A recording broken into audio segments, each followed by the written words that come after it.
representing F2K. Xixo, kind of a titan among the Hearthstone scene. Been around since the very beginning. Been on some very prestigious teams and organizations throughout his time here. He's also very mean to me. Oh yeah? How does it make you feel? Not great. It's got to be said. He's one of the few players in this entire room that's taller than you. I know. I think, yeah, when we both did a Gold Club in China a couple of years ago, he was the only person in any building at any point that was taller than me. Yeah, as well as our producer, Mike Norris, who's 7'2", actually. He's just an absolute unit of a Hearthstone producer. However, there appears to be some Hearthstone going on. There is some Hearthstone going on. It is a Mage Mirror. Now, taking a look at the deck list for their primary deck, very similar decks across the board. The differences come in kind of the late game, where ETC has gone for the more standard Archmage Titanitis, whereas Xixo has an Alex Straza. And the cool thing about this is that they both have Luna's Pocket Galaxy, and Xixo's actually packing 2 Water Elementals and a Snip Snap in the Mage deck. Yeah, he was describing his play style to me as Coin Innovate Yeti, which is obviously the Coin Elemental Evocation Water Elemental as his ideal play that he can go for. Yeah. Reliving his glory days, I suppose, of 2014. Yeah, it's kind of cool when you think about it. We haven't seen it in action much, but in a lot of matchups, Conjur's calling like 4 or 5 slot minions is actually like really beneficial to go wide up or early. Yes. Instead of going all in on Mountain Giants. Yeah. That's why we're seeing a lot of players. I know Hunter Ace is going for the halftime scavenger in his rogue deck, tertiary, to beat the rogues. Play Mana Cyclone to cycle another card here. Yeah, I mean, he could even go with the evocation. We could see a really powerful turn from Xixo. He really just needs to worry about too many cards at this point. I think he would much rather draw cards from his deck than randomly generate cards at this point. Because he does want to find himself Khadgar, Mountain Giant, something to make this Conjurer's Calling pot. Yeah, and you can see, I think he's counting hand space here. That's why he used his coin early. Yep. He wants to make sure that he fills up his hand but doesn't overdraw because there's still a lot of key minions in the deck that he wants to hold on to. Behold the tools of creation. You've been playing a lot of Mage lately, Derek? Are you a magician? Yes. Would you believe me if I said I didn't do magic at school? No, exactly. I didn't, but I so would, wouldn't I? Look at you. Behold the tools Magician of through and through. creation. My hand is too full. Whoa! Wait, did Xixo just go? He went for the research project into burning exactly Luna's Pocket Galaxy. That is a pretty big deal. My hand ETC does, however, wow, okay, have the follow-up of going for Mountain Giant Conjurer's Calling, and then on the backswing, Xixo made himself burn his Mountain Giant as well. So both players here have lost pretty crucial cards at this point in the match. Yeah, I think that Luna's Pocket Galaxy is actually even better for ETC because he has access to the Archmage Titanitis. Yes. And the 1-mana Archmage Titanitis allows you to close those like stalemated boards. We must band together. Like combine it with a Frost Nova and a couple other spells and you're threatening lethal even if your board is frozen, for instance. Speaking of frozen boards, that is definitely where this game is headed, with ETC putting way over lethal damage into play. Xixo's only recourse here looks to be pretty much Frost Nova and a lot of Sea Giants and just pray that he can chip through to get lethal. Yeah, and he has the double Frost Nova, so he's got a couple turns to buy. He can play the Sea Giants, trade in some minions, Frost Nova again, and have 2 turns to develop this kind of swing on his board. What to do? And looking at their decks, they both are running double Frost Nova. Yes. So that's a key thing to note. It is a great card in the mirror matchup, just because it allows for those things to happen where your opponent makes a big board. Otherwise, you just make a big board to yourself and hope that you survive. Where in this case, you can freeze it and force your opponent to have answers beyond that. But Xixo is not even playing the Frost Nova on this turn. Instead, looking like he's heading for a Ray of Frost, I guess, and just hoping that the mirror images can protect him. This is real risky, though. Yeah, it is the Twin Spell version, so he can still use 2. Yes. But wow. ETC has Icicle, he has Cinderstorm, Arcane Missiles. He even has a Banana Buffoon, so he can get a like Banana Buffoon, trade Khadgar over Icicle and use bananas to trade over these Sea Giants. Value trade. I'm not sure how I feel about this from Xixo. I think with 2 Frost Novas in hand, I think I might have preferred just 2 Sea Giants on this turn. He could even have played the Mirror Image as well in order to still draw a card off of Luna, and then gone with the Frost Nova, and then next turn he goes for Conjurer's Calling and Frost Nova and hope to get there. Yeah, he could even, since he knew that ETC used both of his Conjurer's Calling, he could even value trade over the Grave Horrors with the Sea Giants. Exactly. Then Conjurer's Calling and Frost Nova again. Set up almost a guaranteed win. It would really only have been opposing Frost Novas that could have messed things up for him there. Small chance that he just didn't count his mana correctly and thought he had mana for Frost Nova. It's hard to tell with the hesitations, especially since this was one of our side matches, so we can't see their facial expressions. What to do? Contrary to popular belief, Xixo is not 4 planks of wood stacked vertically on top of each other. It's actually 4 planks of wood stacked horizontally.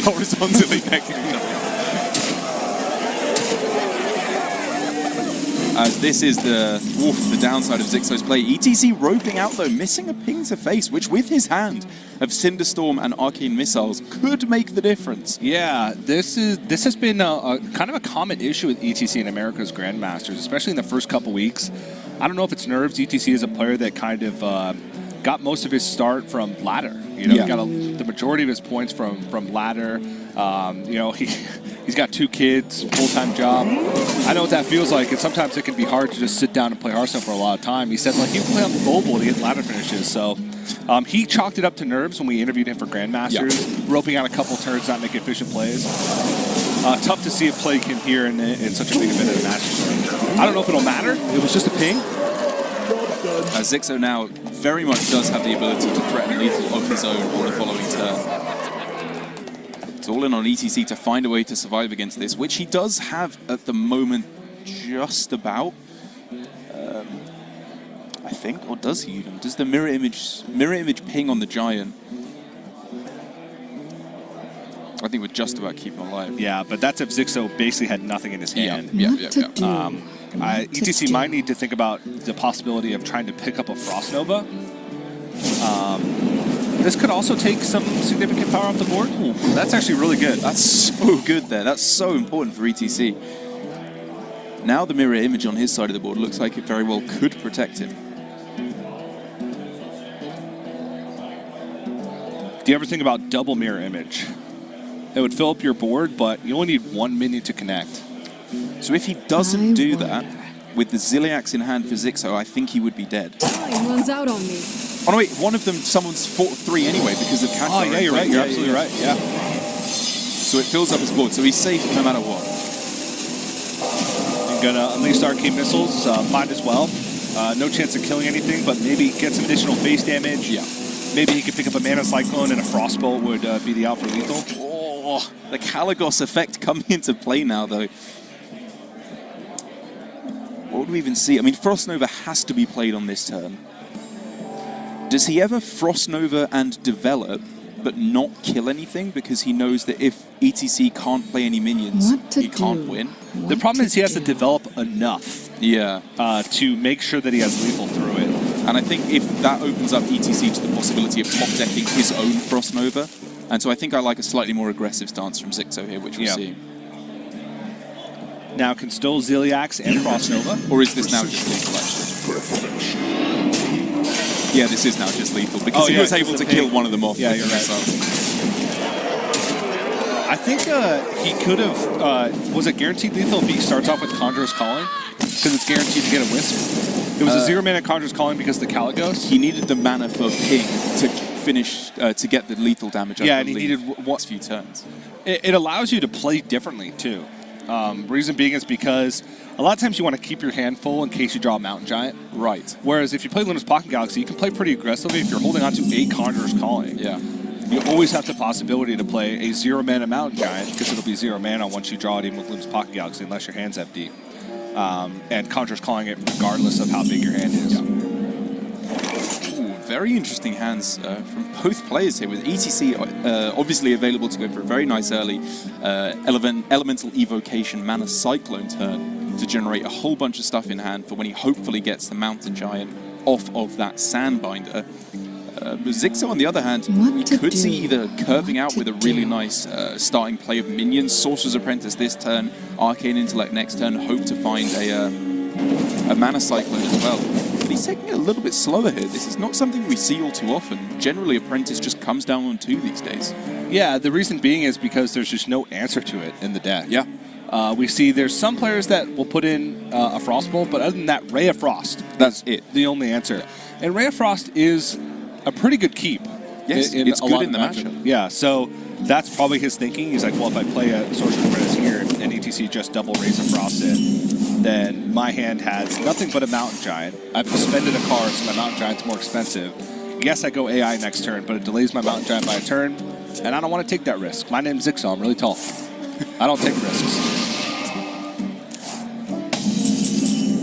There's 2 things we know about Xixo. He bees tall, and he takes no risks. That's a sweeping generalization. I'm sure Xixo takes plenty of risks. Yeah, he messes with me. A big risk. But the last person to mess with Derek was called Derek Brown. and he broke Derek Brown's arm. So maybe not that big a risk after all. Yep. I will snap like a twig, does old Derek Brown. That's a much cooler story. I might go with that rather than just I was carrying too much shopping and my ankle was tired. So it slipped. Xixo beat me up. I'm not going to say that live on broadcast. Okay, that's what I'm here for. ETC forced to dump a card from his hand here because he had 10 cards. No real threats either, so he can't afford to burn a card here. And here's the interesting thing for Xixo's position, is he managed to get the Mountain Giant in play, a turn earlier. Like you mentioned, the reason to hold back the Sorcerer's Apprentice. But it's now being frozen by a Ray of Frost. A Ray of Frost that, if it was in the hand when the Sorcerer's Apprentice had come down, would have just had to come down to kill it off, right? He doesn't have Conjurer's Calling to get a big benefit out of this Mountain Giant. I don't know if I'm being too results-oriented here, but I think the potential benefit of having the Sorcerer's Apprentice to stick on turn 2 was higher than the situation he's got himself in now. No, that's a good point. Very good point. He's turning it around now. Like, I love that he's developing onto the board at this point, protecting the Luna, making the best of a situation where he doesn't have Conjurer's Calling. And again, just getting minions on board in this matchup is pretty good. Yeah, you just kill them. You just hit them in the face and they die a lot of the time. Yeah. Outside of Mana Cyclone shenanigans, there's really no way for Mage to do with the wide board. Yep. Neither of these players have Doomsayer in their deck, for instance, to go for Frost Nova Doomsayer. No Rabble Bounces or anything like that. Yeah. So there is Sea Giants in both lists, so you do have to be mindful of the fact that your opponent can play Sea Giants. But here there's 6 minions on board. So ETC Sea Giant would cost 4 mana, which is not really enough to capitalize on. And even if they can cast Conjurer's Calling on it, with Mulch Muncher being buffed, quote-unquote, down to 9 mana, there's no immediate options off of the 10-cost slot anymore. They're all just, they don't do anything the turn you play them. It's kind of funny that Mulch Muncher was buffed to 9 mana, and the only class that, quote-unquote, plays Mulch Muncher is Mage. And in that instance, it was pretty much nerfed because they don't play 9 mana minions outside of sometimes Alexstrasza. Which is, of course, the one and only reason why Xixo brought Alexstrasza in his Mage deck. Is he thought, ooh, gotta get them Mulch Munchers. Get them Mulch Munchers. If there's 3 things about me, Xixo, I'm tall, I don't take risks, and I love Mulch Muncher. Behold the tools of creation. Wow, that is an important pickup. Yeah, even draws a card. Wow, and the Giant as well. This is such a powerful turn for Xixo. Behold the tools of creation. Does he go for that instead? Draws a card, 2 spells? Or does he just go all in with the Giant now? Like you said, no Doomsayers. Could trade off the Sorcerer's Apprentice. Oh, yeah, that's true. And do both. but I wonder. Would he have mana then to play both? Because he'd need 10 minions to be in play. he could just trade Sorcerer Apprentice, Into then the Sandbinder? into the Sandbinder, then Mana Someone's out Cyclone, on me. then Sea Giant. Oh, right, then yeah, trade. yeah. Oh, no, yeah. Sorry, this is it, yeah. But just going to go with Sea Giant here. Yeah, I like this. This is the way to do it. This way you take 2 minions off board Behold instead of the preemptive tools trade. of creation. ETC with his back very much up against the wall here. The Frost Nova is really the only way he can even stay alive on this turn. And therefore, he is digging. The problem is when you're using your Frost Nova, the one thing that you want to do is also be developing. Because Frost Nova is a massive tool. Yeah. And if you're using Frost Nova just to buy time and you're not actually developing your own board alongside of it, then what are you essentially doing for your game plan? You're just kind of delaying the inevitable of your opponent killing you.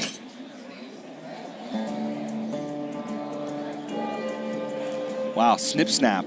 Even better than we expected. It draws a card, too. Not anymore. Instantly nerfed. Wow, Ziliak's even better than expected. I don't even know what you're talking It draws about a anymore, card. TJ. It doesn't have the mana. Instantly nerfed. So they should make Ziliax 4 mana and draw a card, is what we're saying I now. wonder. Yeah, I don't think Ziliax has played in enough decks. We just got to really boost those numbers today.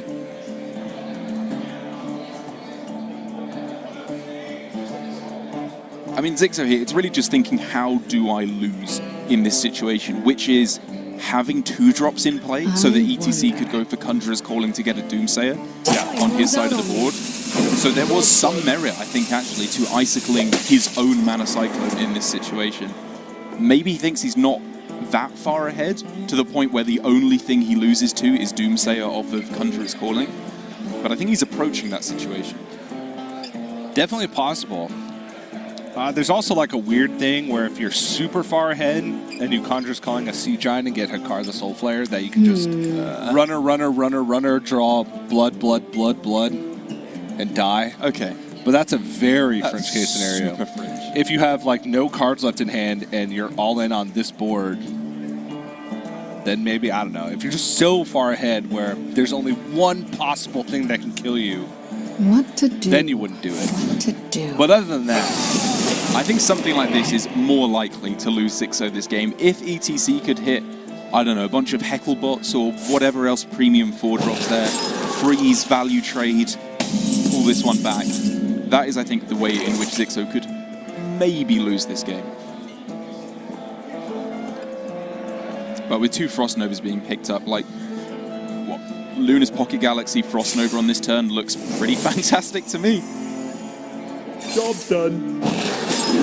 Behold the And Frost Nova tools draws of a card? creation.